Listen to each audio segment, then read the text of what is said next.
নমস্কার, Anita's kitchen with village ফুডে আরেকটা নতুন ব্লগে আপনাদের সবাইকে স্বাগত।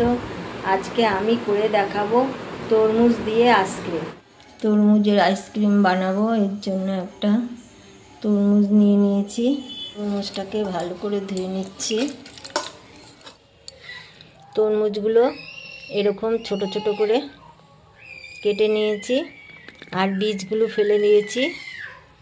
এবার মিক্সিতে ব্লেন্ড করে নেব। এবার চিনি গুঁড়ো করে রেখেছি, অবশ্য করে চিনিটা গুঁড়ো করে নিতে হবে। এই চিনি গুঁড়ো দিয়ে দিলাম। এবার মিক্সিতে ব্লেন্ডার করে নিয়ে আসছি। এবার ছাঁকনি দিয়ে ছেঁকে নেব। এই যে কত ছিবড়া বেরিয়েছে। এই যে ছেঁকে নিয়েছি। একটা ছোট বিট নিয়েছি, এই বিটটা গ্রেটার দিয়ে গ্রেট করে রস বের করে নেব। এই বিটের মধ্যে একটু তরমুজের রস দিয়ে দিলাম। এই তরমুজের রস দিয়ে একটু ভালো করে ডললেই রস, এই যে বিটের রসটা বের হবে। বিটের রসটা বের করে নিলাম। এবার কড়াই বসিয়ে দিয়েছি ইন্ডাকশানে। এবার এই তরমুজের রসটা কড়াইতে দিয়ে দিলাম।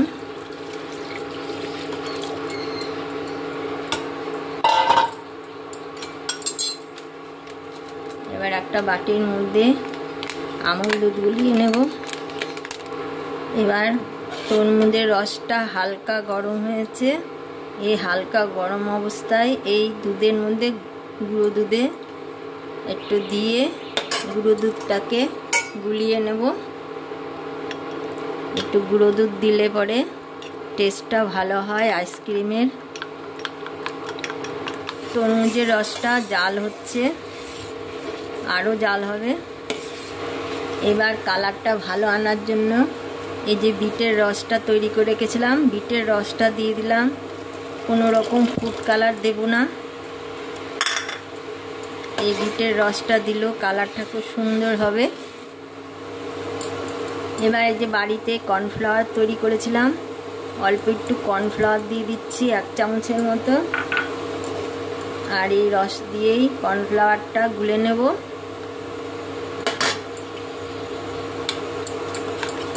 আগের থেকে কর্নফ্লাওয়ারটা গুললে ভালো হবে, তা না হলে দলা দলা পাকিয়ে থাকবে। এবার যে গুঁড়ো দুধটা গুলিয়ে রেখেছিলাম, গুঁড়ো দুধটা দিয়ে দিচ্ছি।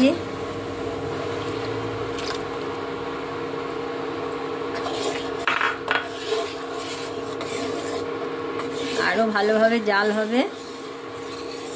কালারটা কত সুন্দর লাগছে দেখতে। এবার যে কর্নফ্লাওয়ারটা গুলিয়ে রেখেছিলাম, এই কর্নফ্লাওয়ারটা দিয়ে দিচ্ছি।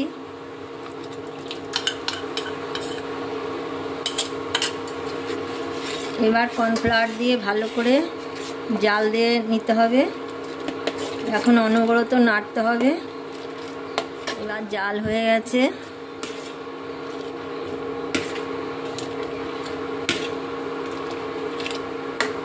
এবার ইন্ডাকশানটা বন্ধ করে দিলাম। এবার ঠান্ডা হলে আইসক্রিমের বোলের মধ্যে দেব।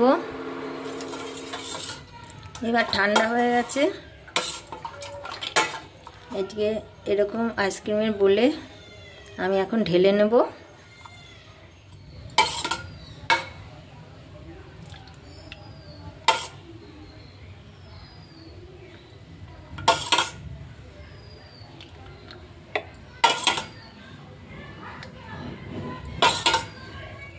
সব কটা মুটকি আটকিয়েছি, কিন্তু একটা মুটকি কিছুতেই খুঁজে পাচ্ছি না।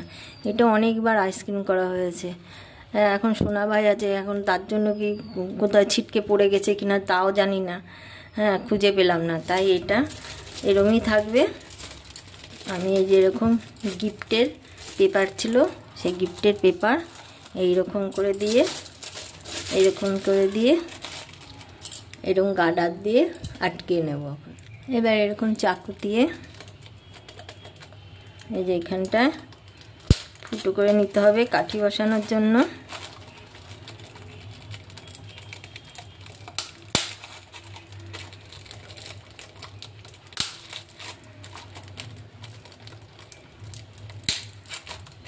সব কটা ফুটো করে নিয়েছি।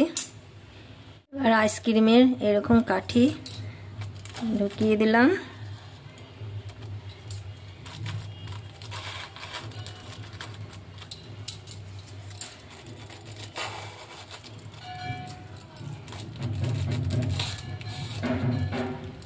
এবার এটা ফ্রিজে রেখে দেবো 10-12 ঘন্টার জন্য। আবার 10-12 ঘন্টা পর ফিরে আসবো। বের করে নিয়েছি আইসক্রিম, এই যে আইসক্রিম। এটা একটু জলে ভিজিয়ে রাখবো এখন। খুলে খুলে দাও, খুলে দাও। পেপারটা খুলে দিচ্ছি। এই খুলে গেল তো এটা। এবার খোলো কৌটোগুলো। এরকম করে করে সেদিনটা হয়েছে, এটা হারিয়ে গেছে মুক্তিটা। দাঁড়া, এটা নামিয়ে নেই। হচ্ছে না, হচ্ছে না। এটা হয়েছে। এই যে কি সুন্দর হয়েছে।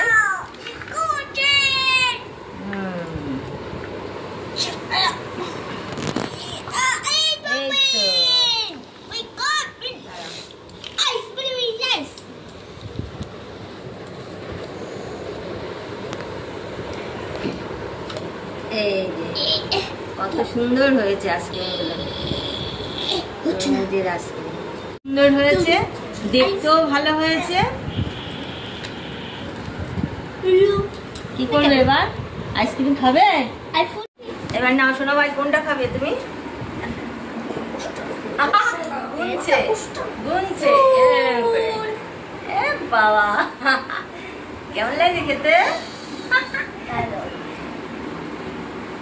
দারুণ হয়েছে না? তরমুজের আইসক্রিম। এখানটা ফুল হয়ে গেছে। ফুল হয়েছে তো, ফুলেরই তো। আমি যেভাবে আইসক্রিমটা বানালাম আপনারা দেখবেন, দেখে ভালো লাগলে কমেন্ট করবেন, লাইক করবেন আর সবার সাথে শেয়ার করবেন। আর যারা নতুন তাদের কাছে অনুরোধ, তারা অবশ্য করেই আমার চ্যানেলটাকে সাবস্ক্রাইব করবেন। সাবস্ক্রাইব করে পাশে থাকবেন। পাশে থাকা বেল আইকনে প্রেস করে দেবেন নতুন নতুন রান্না আপডেট পাওয়ার জন্য। Bye bye. এটা এখন শেষ করলাম, আবার আগামী পর্বে দেখা হবে। এবার নমস্কার।